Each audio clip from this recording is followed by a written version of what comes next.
précédente discussion de mars 2021. Donc, on a rendez-vous aujourd'hui avec Cléa Ouran de la compagnie Cambio et Pedro Hernandez et Nicolas Martinez du groupe Bajo Cielo.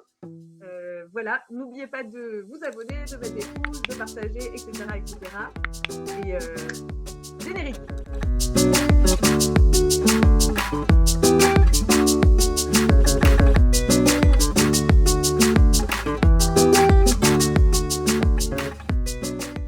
Bonjour à tous les trois.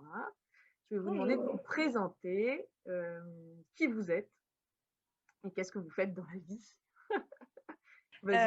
Du coup, moi, c'est Cléa.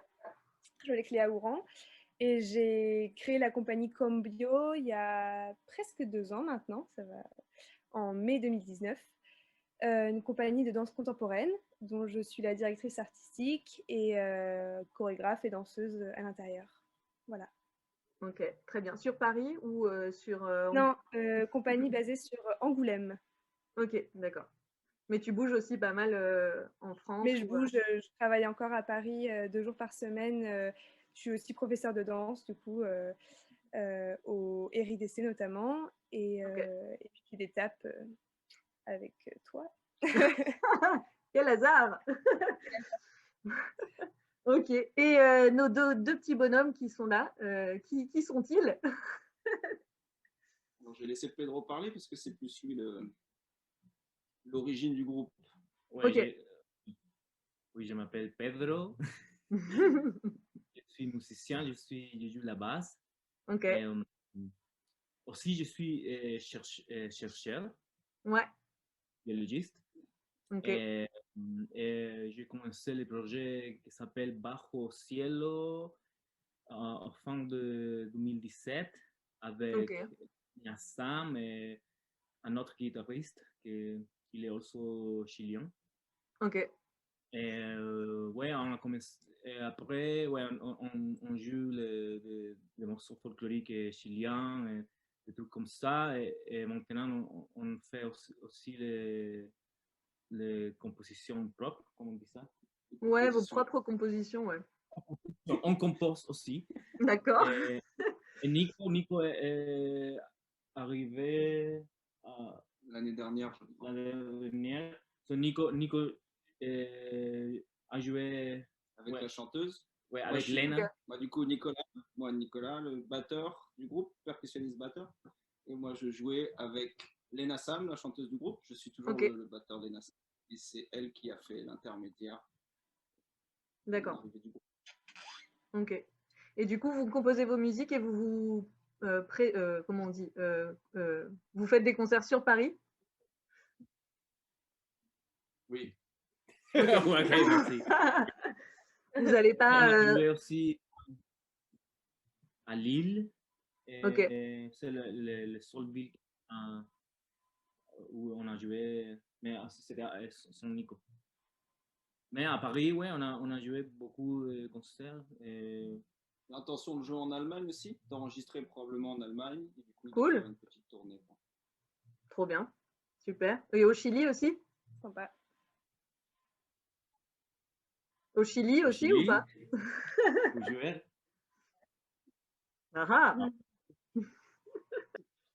Du coup, ok, donc très bien. Donc compagnie de danse et groupe de musique. Plutôt quel style d'ailleurs, les garçons? Oui, j'allais poser la question. C'est ce qu'il explique. Folklorique chilien, la base folklorique chilien ou musique andine. Et les compositions restent beaucoup dans cet état d'esprit-là. Par défaut, ça s'occidentalise par rapport à de la musique pure chilienne, mais la base est là. Parce que Léna, la chanteuse, et moi-même sommes français, du coup, par nature, même la musique va s'occidentaliser. Ouais. Et aussi, il y a beaucoup je joue la basse électrique, donc il y a beaucoup de... Et j'ai joué aussi beaucoup de jazz avant. Donc il y a quelques éléments de jazz aussi, quelques arrangements de jazz, on peut dire, je pense. Et c'est un peu fusion, si on peut dire, non? C'est fusion, ouais, par nature, parce que du coup, comme je disais, ça s'occidentalise par les instruments. Moi, je joue une espèce d'hybride batterie percussion. Okay. Et par la culture que l'on a, ça va forcément se fusionner, que ce soit notre attention ou non. Il y a aussi le violon. Le violon. Il y a aussi du violon, ok. Waouh! Léna, le violon. C'est un orchestre. Léna, c'est un orchestre. Léna, c'est déjà. Ok. Et du coup, vos formations à tous les trois, c'est des formations plutôt classiques ou c'est autodidacte ou ça vous est venu par passion en écoutant de la musique ou en faisant de la danse ou c'est de la famille ou autre? Moi, c'est assez classique. J'ai fait. Mes parents m'ont mis dans un cours de danse quand j'étais petite. Et apparemment, je suis sortie du cours et j'ai dit c'est ça que je veux faire. Donc, j'ai dit OK. Et après, ils ont trouvé les horaires aménagés. À l'époque, j'habitais à Nice. Et Ok. donc, j'ai fait les horaires aménagés danse du CE1 à la terminale. Et donc, j'étais plutôt en danse classique au début. Et après, je suis passée en danse contemporaine au lycée pour complètement laisser tomber la danse classique après le lycée. Et ensuite, j'ai fait pas mal de projets amateurs, mais avec un bon niveau, à la MP2A à Paris. C'était super bien avec des chorégraphes différents chaque année. Et ensuite, j'ai découvert les RIDC, qui est une école dans le 18e à Paris, et dans laquelle j'ai passé ce qu'on appelle le AT, c'est l'examen d'aptitude technique, puis le diplôme de professeur de danse. Ok. Voilà. Et après, j'ai intégré une compagnie junior en Suisse, à Lausanne. Et voilà. Ok.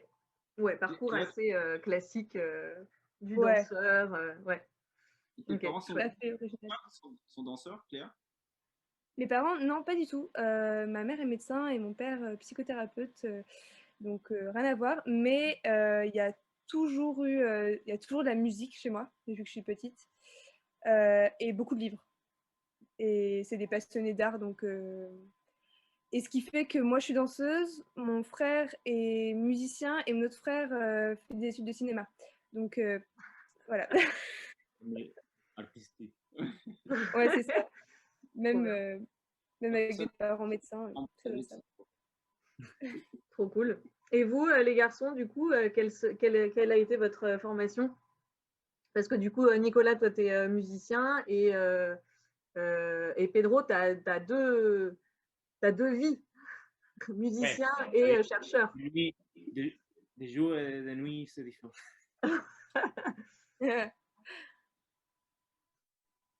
Donc moi, c'est l'inverse. Moi, j'ai des parents qui n'ont pas du tout le capital culturel.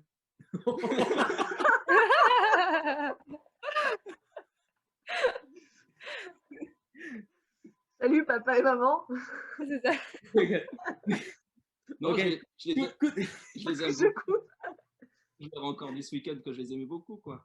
Mais il y avait pas ça à la maison, quoi. Il y avait pas la musique, il y avait pas la culture, quelque chose qui, je trouve, me manquait plus jeune, en fait. Je comprenais pas pourquoi moi j'avais pas ça et des autres musiciens avec qui j'étais l'avaient. C'est une histoire de culture, ce que transmettent les parents, quoi. Et du coup, moi, c'est un peu par hasard, je suis tombé sur un album de Coltrane, Love Supreme, et puis il y a une espèce de miracle de culture qui s'est créé, ce qui m'a vachement ouvert l'esprit. Moi, j'ai commencé la batterie à 11 ans dans une école de musique, l'école Agostini, mais de mes 11 ans avec 15 ans, en gros, j'ai rien foutu. Et après, c'est à 15 ans que ça s'est vraiment développé le truc, quoi. Après, j'ai fait quelques écoles par-ci, par-là, et je crois que c'est vers 22-23 que j'ai arrêté. Les écoles, je trouvais qu'il y avait un truc Rigide. un peu rigide qui formatait un petit peu les goûts et la façon de voir la musique, et j'ai préféré du coup apprendre à droite à gauche. Ok, d'accord. Et du coup, Pedro? Ouais, pour moi, c'est un peu plus compliqué parce que, ouais, ok, chez moi, ouais, quand j'étais petit, ouais, il y a beaucoup de musique chez moi, mais mes parents, ma mère, c'est biologiste et faire dentiste. Ok. Et après, j'ai ouais, j'ai commencé des études de biologie. Mais en milieu de mes études, j'ai arrêté parce que j'ai commencé à jouer de la musculature. Hein? Conservatoire. Ouais, c'est conservatoire, c'est plus. Et, mais c'était drôle parce que j'ai été accepté dans les meilleurs. J'étais accepté au conservatoire. Ouais. Et j'ai décidé de continuer à mes études de biologie parce que je voudrais les deux choses. Et j'ai réalisé que c'est de l'autre manière, ça ne marche pas parce que tu ne peux pas faire de la recherche d'une manière indépendante. Donc, Ouais. j'ai décidé qu'il faut de quelques infrastructures et c'est une chose plus institutionnelle. Mhm. Mais après, ouais, j'ai continué de jouer avec des musiciens pro. Au Chili, ouais, j'ai fait c'est comme un peu comme autodidacte, Ouais. mais toujours étudié avec des professeurs de basse et d'harmonie, comme Ok. ça. Et en Allemagne, j'ai fait ma thèse de doctorat, mais j'ai aussi continué de faire des études de base, de la base. Ok. D'accord. Ok. Et du coup, les uns et les autres, Cléa, tu disais que tu avais fait pas mal de classiques. Les garçons, vous avez touché à d'autres instruments aussi ou pas du tout? Ou d'autres techniques? Oui, oui, oui. Moi, ça arrive à peu près au même moment où j'ai arrêté les études Ok. traditionnelles. J'ai commencé du coup la basse, la guitare, le chant, la danse. Rien que ça. Oh, il faut le faire. Alors, Pedro a 2 vies et Nicolas a 5 vies, c'est ça à peu près? Ouais, ouais.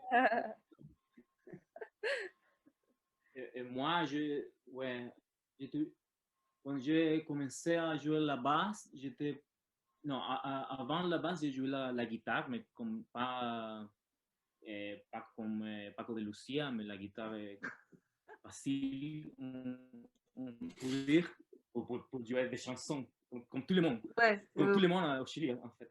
Et après, quand j'ai commencé la basse, j'aimais beaucoup la percussion, donc j'ai aussi joué, fait des études de percussion. Et, et, et après, j'ai commencé à jouer un peu le piano parce que l'harmonie, c'est plus facile d'étudier avec le piano. Et maintenant, ouais, je suis bassiste, mais quand je fais des chansons, quand je non, compose des chansons, oui, et j'utilise la basse ou peut-être la guitare ou le piano, ça change. Ok, d'accord. Et du coup, Cléa, pareil, tu as fait pas mal de classiques. Est-ce que tu as touché aussi à d'autres techniques hors classique, en plus du contempo? Non, ouais, j'ai fait principalement du contemporain, mais ce que disait Nicolas, genre, à un moment donné, j'en ai eu marre du conservatoire. J'ai fait un passage très éclair, on était dans la même classe au conservatoire de Boulogne-Billancourt, et puis j'ai fait « Ah, j'en ai marre de cette institution !» Et du coup, là, avec les projets de la MP2A, il y avait des projets plus hip-hop, des projets qui mêlaient du théâtre, danse-théâtre, et du coup, là, j'ai un peu plus touché à tout. Je fais du théâtre un peu aussi. Mais sinon, c'est resté quand même la danse contemporaine. Mais bon, c'est tellement large la danse contemporaine que Ouais, c'est clair. C'est une grosse valise. ça, on a de quoi s'amuser à l'intérieur. Ouais, carrément. Du coup, je vais passer au deuxième point de l'interview. C'était la question des voyages et un peu des mélanges de cultures, parce que du coup, Pedro vient du Chili et est arrivé en France. Je sais que Nicolas, c'est important pour toi aussi, tout ce qui est mélange de culture, que ce soit musical ou juste social. Et Cléa, je sais que tu as fait un long voyage en Amérique du Sud. Donc, j'aurais Ouais. bien aimé qu'on discute de ça. Surtout par rapport en lien avec votre création de soit de compagnie de danse, soit de groupe de musique, quoi. Voilà. Donc, celui qui veut commencer se lance. Vas-y. Les garçons? Moi? Vas-y, commence. Ok, moi, qu'est-ce que je peux dire? Pour moi, c'est intéressant parce que, par exemple, quand j'étais au Chili, je n'ai jamais joué la musique chilienne, la musique, le folklore et tout ça. Ok. Et ça m'a manqué, non? Ouais. Oui, c'est Oh non, j'ai manqué ça. C'est comment? ça m'a manqué. Ça manquait. Ça m'a manqué. J'ai toujours ça, ok, en Allemagne. Donc, en Allemagne, j'ai joué du jazz, mais à côté, j'avais aussi un groupe de musique de l'Amérique latine. Ok. Donc, là, parce que c'était drôle parce qu'en Allemagne, la seule manière d'écouter ce type de musique, c'est de jouer. Ouais, parce que Donc, sinon, il n'y a pas. sinon, il n'y avait pas, donc j'ai commencé à jouer. C'était ça. Et aussi, c'était intéressant parce que quand je suis venu à Paris, j'ai commencé à jouer plus folklorique. Et on a commencé, Lena et Alvaro, à jouer des morceaux de Violeta Parra et des trucs comme ça, qui c'est vraiment folklorique. Et j'ai commencé à entendre un peu mieux le style, à masteriser, à mettre, comment se dit ça? Ouais, Maîtriser. À maîtriser Mhm. tous les différents composants. Aussi, j'ai commencé à étudier un peu de musique afro-péruvienne. Et après, j'ai commencé à faire des chansons dans ce style. Mais c'était un long procès. Ok. Ouais, je pense que c'est... Et du coup, est-ce que tu dirais que le fait de quitter ton pays t'a amené en fait à jouer la musique de ton pays par nostalgie ou c'est Oui, bien sûr.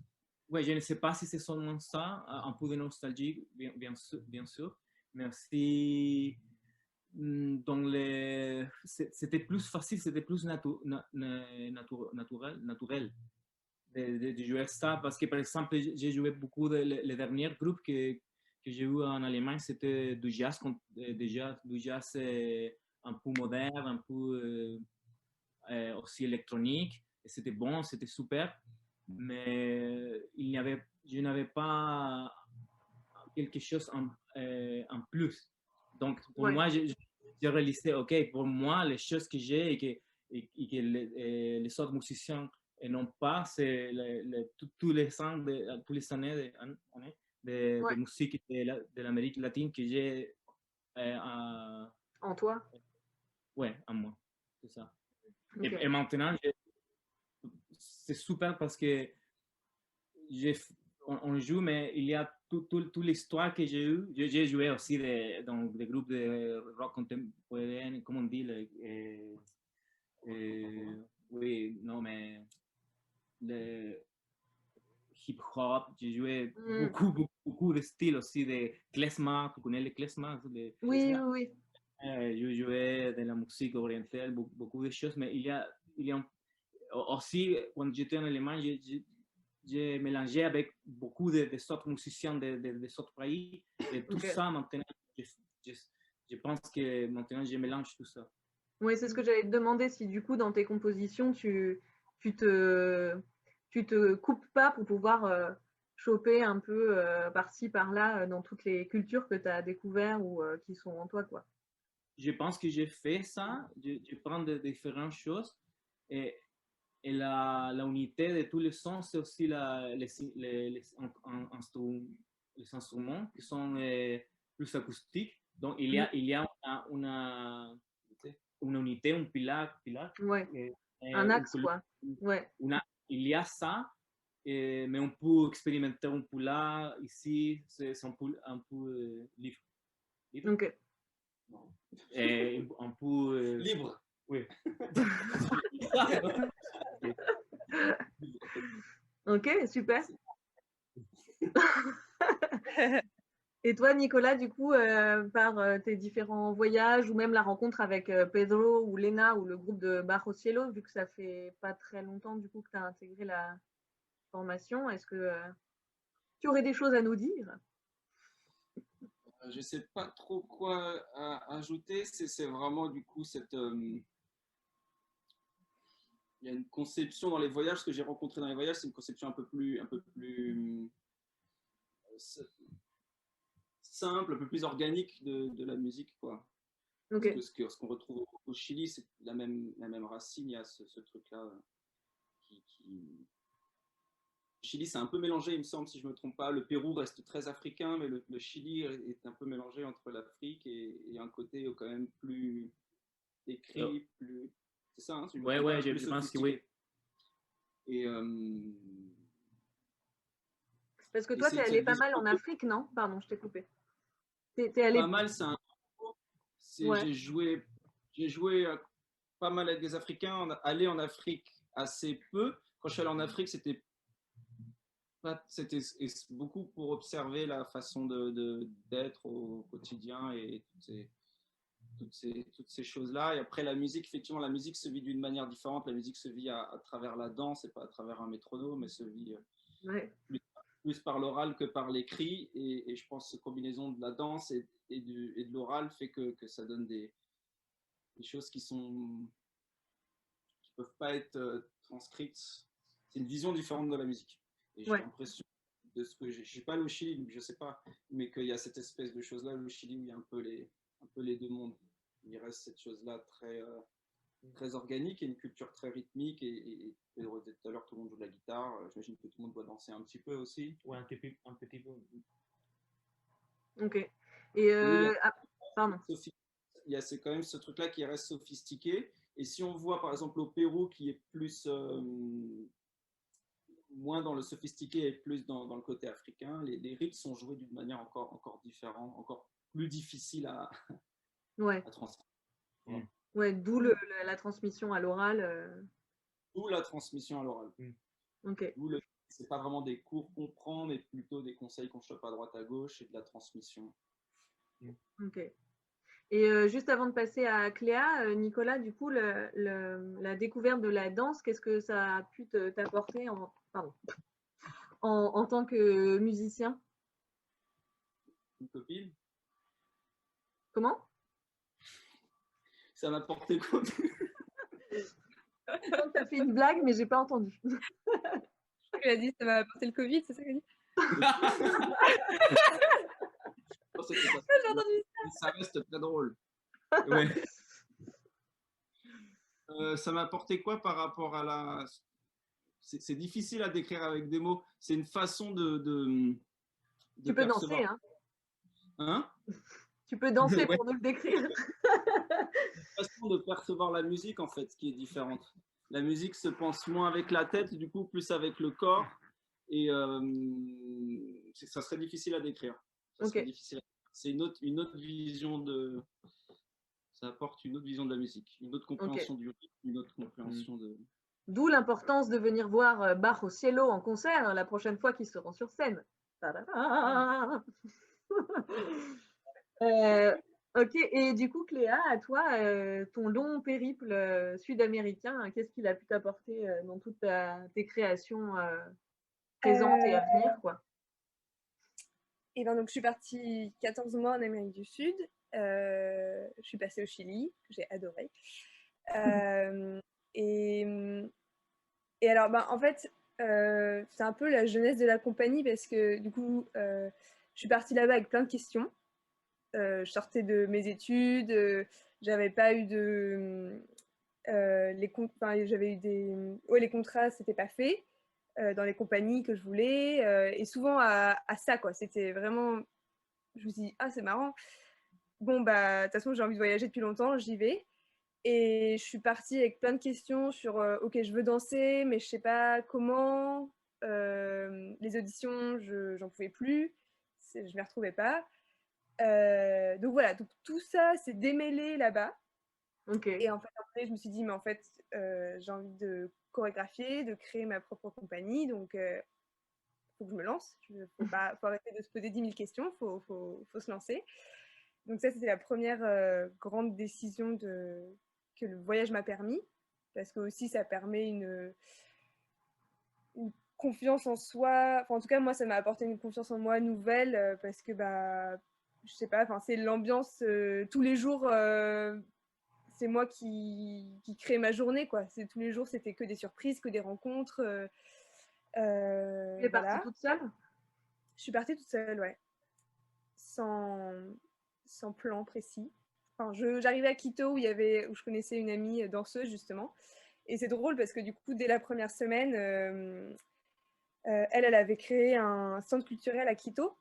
Et il venait d'ouvrir. Et elle m'a dit « Ah tiens, samedi, il y a un spectacle pour des enfants. Tu veux pas qu'on fasse un duo ?» Du coup, ça a commencé comme ça, le voyage. J'ai dit « Ok ». Et après, du coup, j'ai décidé de faire des vidéos de danse dans les endroits qui m'inspiraient. Donc, il y en a eu par rapport à l'architecture, d'autres dans les endroits naturels. Juste, je m'imprégnais du moment et je sortais ça en improvisation, filmée. Et après, dans chaque pays, il y avait des danses différentes. Donc, il y avait la salsa en Colombie, le tango en Argentine, la capoeira au Brésil, par exemple. Donc ça, j'ai un peu pioché aussi. Quand je pouvais, je prenais des cours ou juste j'allais à des soirées, parce que c'est souvent des soirées là-bas. Et la danse, oui, est quand même beaucoup plus facile. Enfin, les gens dansent plus facilement qu'en Europe. Ouais. Donc ça, c'est top parce que je me sentais complètement dans mon élément, quoi. Ouais. Et c'était drôle parce que souvent, ils disaient « Ah, mais tu bouges pas comme une Française !» J'ai des tricks. J'ai un peu appris. Non. Et donc, après, la compagnie, du coup, porte le nom Compagnie Cambio, qui veut dire changement, ou je change. Parce que j'avais ce besoin de mettre ma pierre à l'édifice, quoi, dans le changement du monde pour aller vers quelque chose de plus humain, de plus respectueux. Ouais. Voilà. Ok. Et du coup, pourquoi le choix de l'Amérique latine? Alors, parce que c'était dans ma tête depuis longtemps. L'Amérique du Sud, je voulais y aller. Pourquoi exactement? Je pense parce que je suis allée au Mexique quand j'étais petite avec mes parents. Vers 5 ans, il y avait ma marraine qui habitait là-bas. J'adorais l'espagnol. Et du coup, c'était resté dans ma tête. J'ai d'abord fait un voyage en Inde. Et ensuite, je m'étais dit, le prochain gros voyage, c'est l'Amérique du Sud.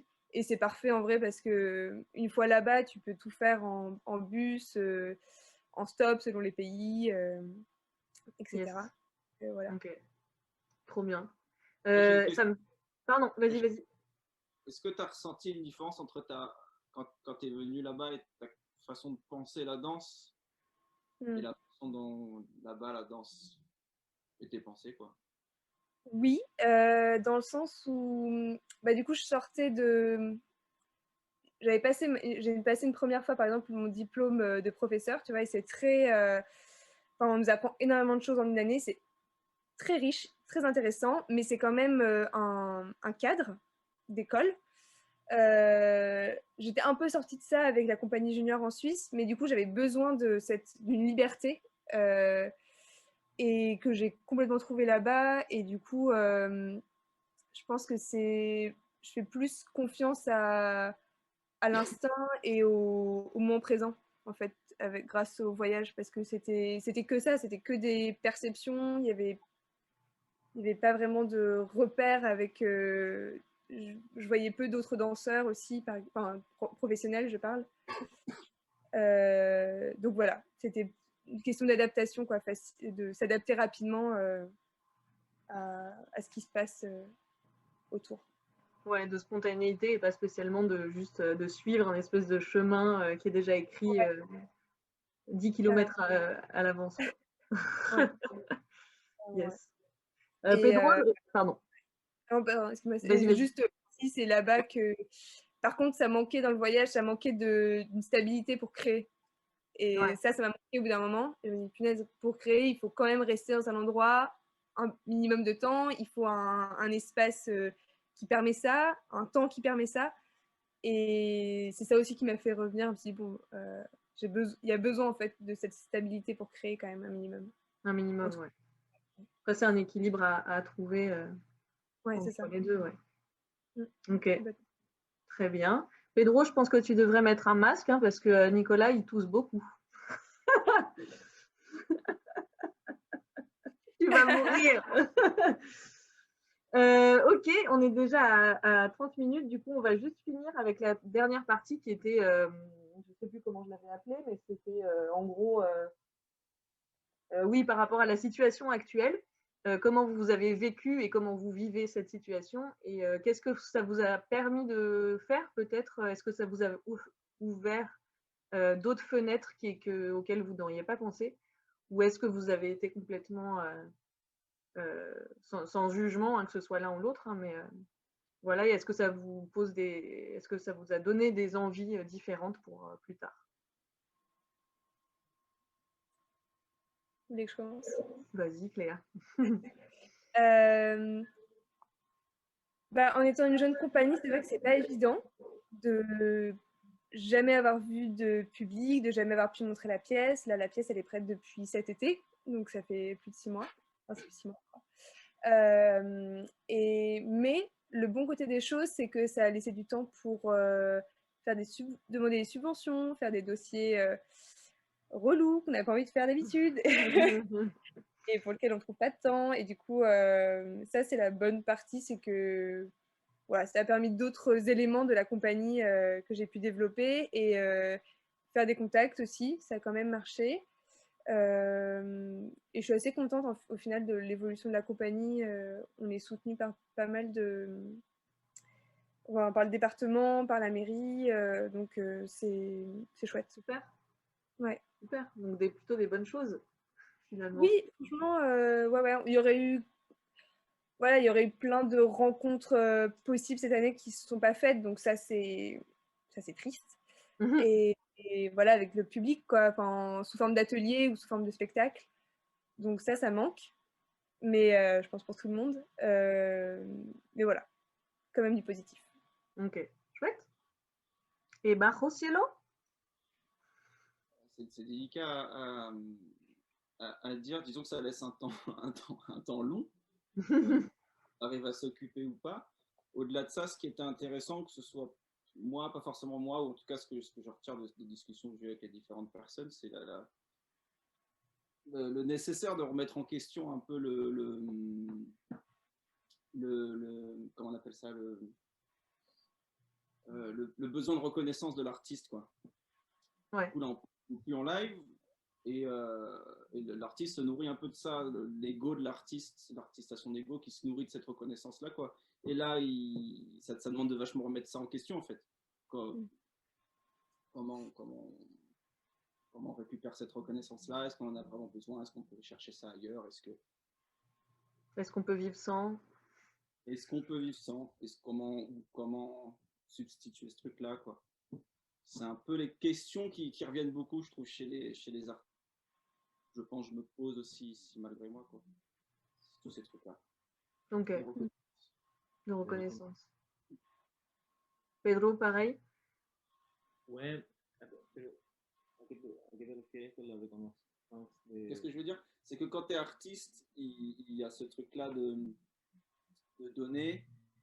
On a besoin d'être sur scène. Donc, des artistes, on se met sur scène, c'est pas... Ok, maintenant il n'y a pas ça, donc il n'y a pas de reconnaissance, non? Il n'y a pas de situation pour alimenter ça. C'est ça. Ok. Ouais, pour moi c'est pareil aussi. Et pas seulement dans la...